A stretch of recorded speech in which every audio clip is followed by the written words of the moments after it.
Saudara yang terkasih di dalam Kristus, mari bersama-sama sebelum kita menerima sabda Tuhan, kita bersatu di dalam doa. Ya Allah Sang Sumber Kehidupan, kami bersyukur bila sore hari ini Tuhan akan menyapa kami melalui firman-Mu. Terima kasih ya Allah atas sapaan firman-Mu yang terus mengingatkan di dalam kehidupan kami, untuk kami tetap tegar, teguh, dan bahkan semangat di dalam menjalani kehidupan ini. Terima kasih ya Allah, bersabdalah, karena kami siap untuk mendengarkan. Di dalam Kristus Sang Sumber Sabda yang hidup, kami berdoa. Amin. Ibu, bapak, dan saudara yang terkasih di dalam Kristus, sabda Tuhan pada sore hari ini terambil di dalam kitab Kejadian, pasal 41, ayat 12 sampai ayat yang ke-16. Kejadian 41 ayat 12 sampai 16 yang demikianlah sabda Tuhan. Bersama-sama dengan kami ada di sana seorang muda Ibrani, hamba kepala pengawal istana itu. Kami menceritakan mimpi kami kepadanya, lalu diartikannya kepada kami mimpi kami masing-masing. Dan seperti yang diartikannya itu kepada kami, demikianlah pula terjadi. Aku dikembalikan ke dalam pangkatku, dan kepala juru roti itu digantung. Kemudian Fir'aun menyuruh memanggil Yusuf. Segeralah ia dikeluarkan dari tutupan. Ia bercukur dan berganti pakaian, lalu pergi menghadap Fir'aun. Berkatalah Fir'aun kepada Yusuf, "Aku telah bermimpi, dan seorang pun tidak ada yang dapat mengartikannya. Tetapi telah aku dengar tentang engkau, hanya engkau mendengar mimpi saja engkau dapat mengartikannya." Yusuf menyahut Fir'aun, "Bukan sekali-kali aku, melainkan Allah juga yang akan memberitakan kesejahteraan kepada tuanku Fir'aun." Demikianlah sabda Tuhan. Yang berbahagia kita semua yang rindu belajar firman Tuhan serta melakukannya di dalam kehidupan sehari-hari. Haleluya. Ibu, bapak, dan saudara yang terkasih di dalam Kristus, bacaan kita pada saat ini diberikan tema hanya Tuhan yang bisa. Hanya Tuhan yang bisa.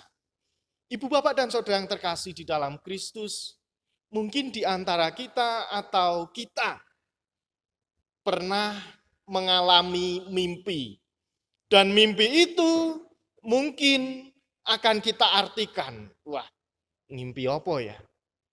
Dan mimpi yang kita alami itu terkadang membuat kita senang.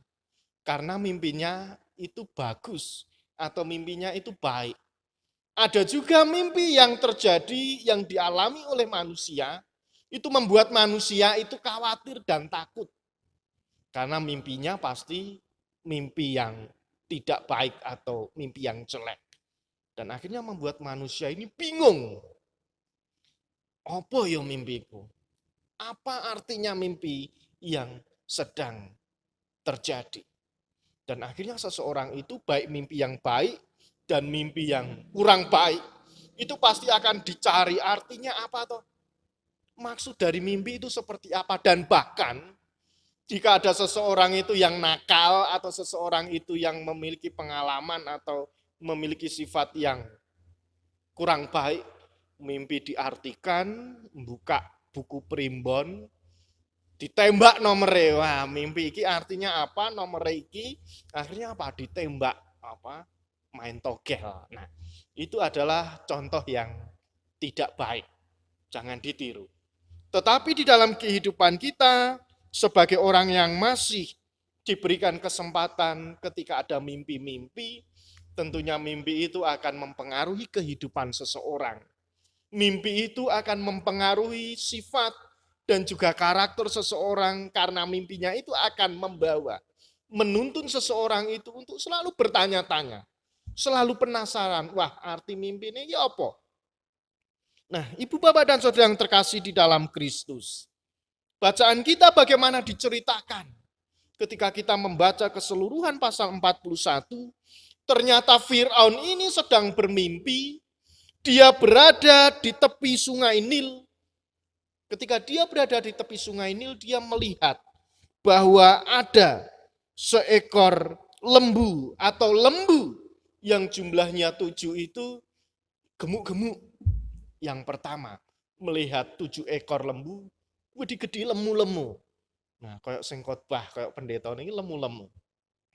Tetapi ketika Fir'aun juga melihat ternyata ada 7 ekor lembu yang bentuknya atau pokoknya elik banget. Wes kurus elik. Itu 7 lembu yang lain yang dilihat Fir'aun ketika berada di tepi sungai Nil di dalam mimpinya. Dan kemudian 7 ekor lembu yang gemuk ini ternyata dihampiri, diparani 7 ekor lembu yang kurus dan jelek. Dan akhirnya lembu yang gemuk ini, 7 ekor lembu yang gemuk ini akhirnya dimakan oleh 7 ekor lembu yang kurus dan jelek tadi. Nah, akhirnya Fir'aun ini penasaran dan akhirnya terbangun di dalam mimpinya. Penasaran, mimpi ini sebenarnya artinya apa? Dan akhirnya si Fir'aun ini memanggil semua orang yang ahli di dalam mimpi atau juru-juru mimpi. Ternyata semua yang ada di Mesir tidak mampu atau tidak bisa mengartikan mimpinya.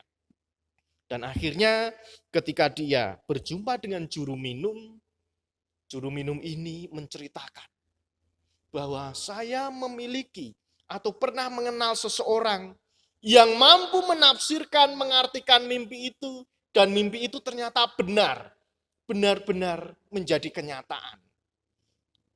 Seseorang tersebut adalah Yusuf.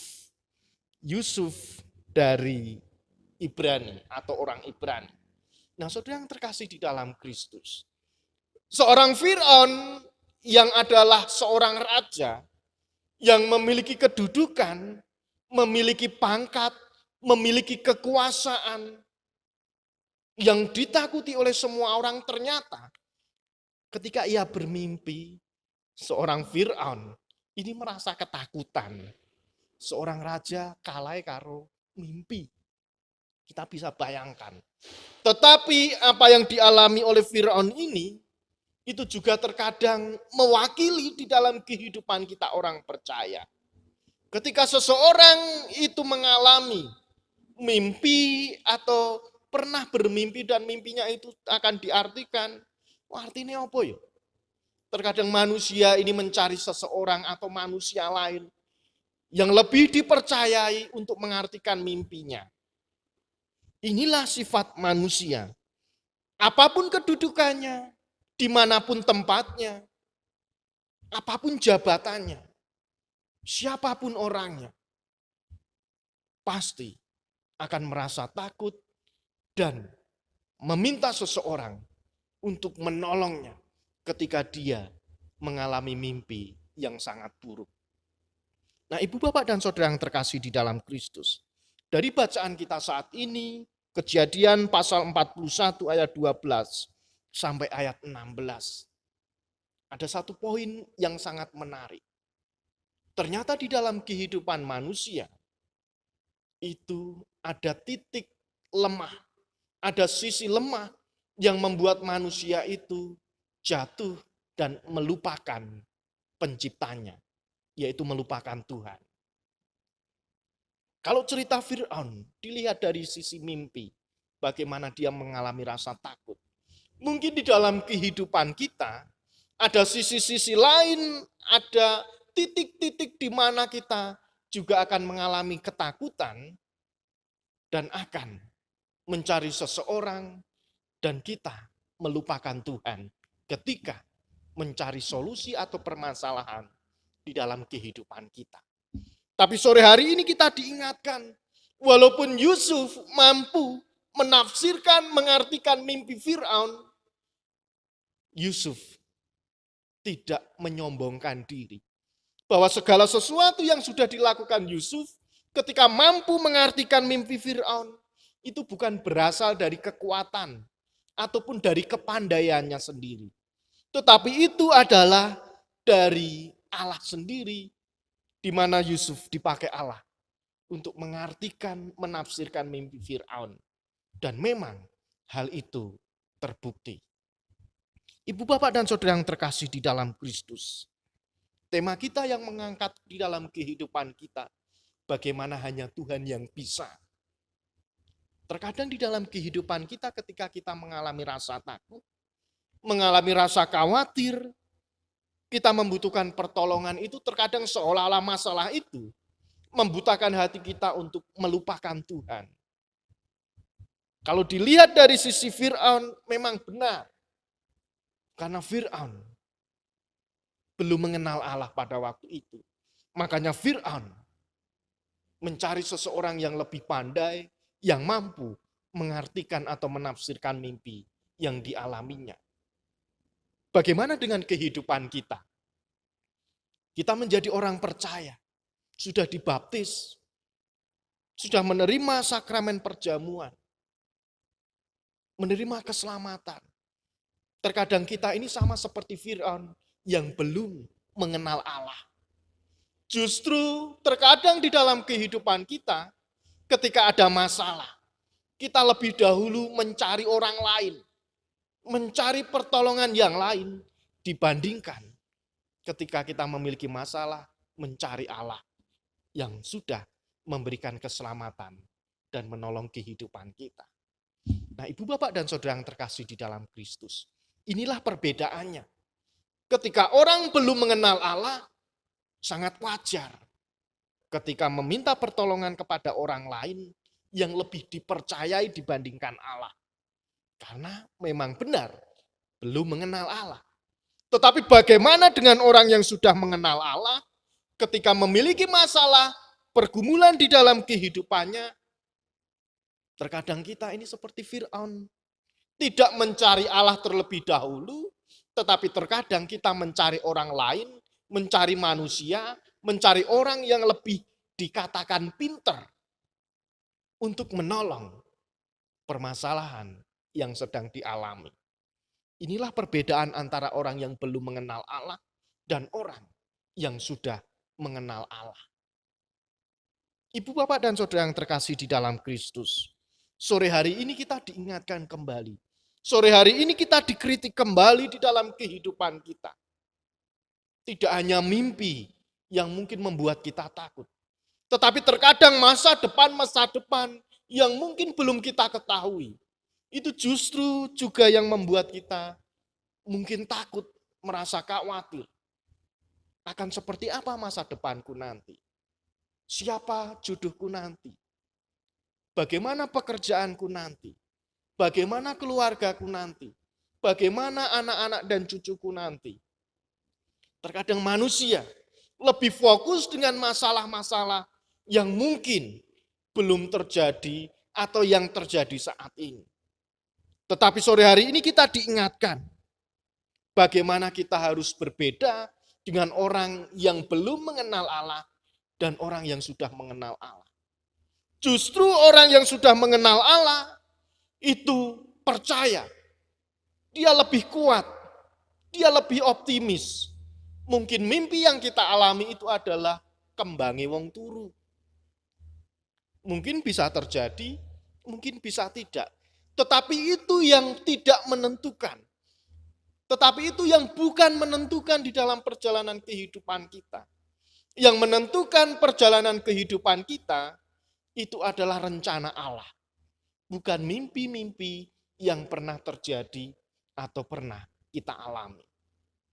Oleh sebab itu, mari ketika ada masalah, kita perlihatkan di dalam kehidupan kita bahwa kita ini sudah mengenal Allah. Kita mencari Tuhan. Kita memohon pertolongan dari Tuhan. Karena Tuhanlah yang bisa menolong di dalam perjalanan kehidupan kita dan juga setiap masalah yang sedang kita alami. Ibu bapak dan saudara yang terkasih di dalam Kristus. Di waktu-waktu ini, di dalam tatanan kehidupan yang baru, mari kita gunakan akal sehat kita. Gunakan iman kita untuk tetap disiplin, memohon hikmat dari Allah, memohon pertolongan dari Allah, untuk kita bisa beradaptasi di dalam tatanan kehidupan yang baru. Masalah itu pasti akan terjadi. COVID masih belum selesai. Tetapi ketika kita percaya kepada Allah, mempertaruhkan kehidupan kita kepada Tuhan, agar Tuhan itu bekerja, agar Tuhan itu berkarya di dalam rencana kehidupan kita, maka apa yang kita alami itu mampu menolong kehidupan kita untuk percaya kepada Allah. Kalau kita bisa mengartikan mimpi, itu bukan karena kehebatan kita. Yusuf membuktikannya di ayat yang ke-16. Bukan sekali-kali aku, melainkan Allah juga yang akan memberitakan kesejahteraan kepada tuanku Fir'aun. Inilah kalimat, inilah pengakuan dari Yusuf. Bukan Yusuf yang melakukannya, tetapi Allah sendiri yang akan memberikan kesejahteraan. Oleh sebab itu, mari, rasa takut itu tidak apa-apa. Rasa takut itu mungkin akan terjadi. Kekhawatiran mungkin juga akan kita alami. Tapi hanya Allah, hanya Tuhanlah yang mampu dan bisa, yang akan menolong kehidupan kita, dan yang akan memberikan kesejahteraan di dalam kehidupan kita. Mari kita andalkan Allah yang mampu menolong kehidupan kita, agar kita bisa melewati setiap mimpi-mimpi yang mungkin menakutkan, setiap masa depan yang mungkin belum terjadi. Tetapi kita percaya, kesejahteraan itu akan diberikan Allah di dalam kehidupan kita, bagi setiap orang yang percaya kepada Tuhan. Selamat meraih mimpi, selamat menjalani kehidupan bersama Tuhan. Tuhan akan menolong dan menuntun kita. Amin.